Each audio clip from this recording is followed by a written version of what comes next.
It's Friday and it's also the last weekend for 2019.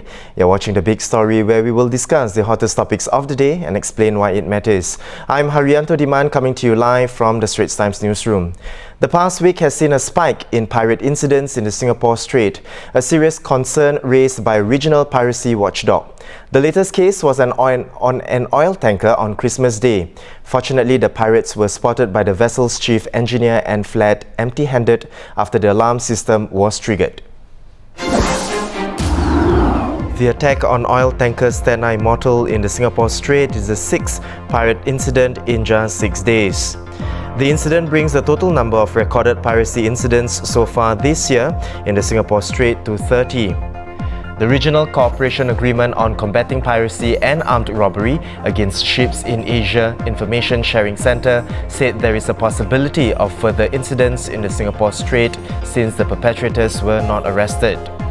The centre also called on law enforcement agencies on the littoral states to further step up surveillance and patrols and enhance cooperation and coordination to respond promptly to incidents.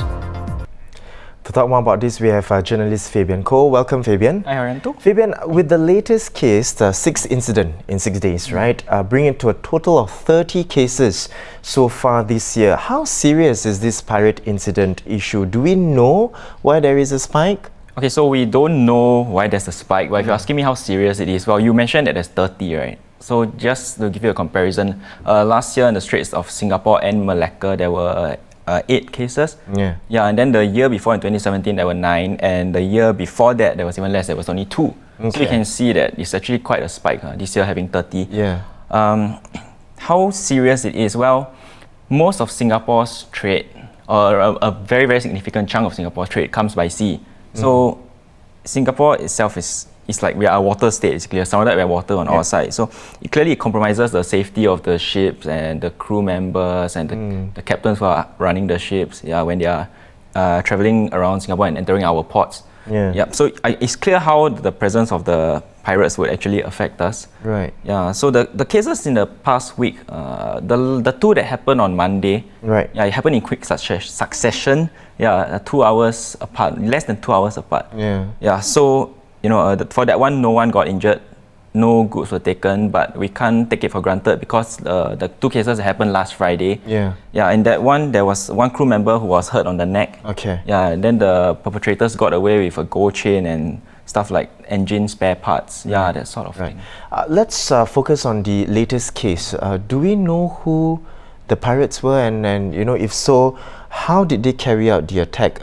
They fled empty-handed, fortunately, right, for the latest case. So because they fled, so we do not know their identities. But well, if you look at the cases, right, there's sort of this trend. They always follow the same pattern, the same strategy. Yeah, if you look at the cases, the number of people involved, about 4 to 6. The type of vessels, usually the big ones like the bulk carriers, the oil tankers. And the timing of the attack is always in the dead of the night. Right. Yeah, so under the cover of darkness, right, it's very hard to see it out at sea, so hard to get caught. And but due to the proximity, there's reason to not rule out that they are done by the same people or at least organized within the same group. And this being a very serious case and a serious concern, definitely, are there steps being taken to curb this issue here?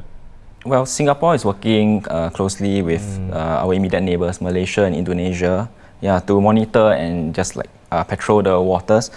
And also internally on Singapore's part, because the Singapore Strait it stretches it's not Singapore territorial waters, it stretches to Malaysia and other areas. So our agencies internally on Singapore's end, we have been working together, our agencies, to implement measures like they share information about cases and ships and all, and they also have been stepping up patrols, especially the Singapore Navy and the Police Coast Guard, they're responsible for out on the waters.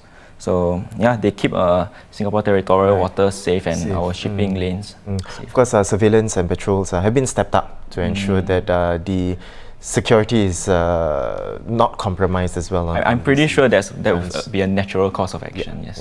Well, thank you so much, Fabian, for coming on to the show to tell us more about this. For more stories related to piracy at sea, you can visit our website at straitstimes.com.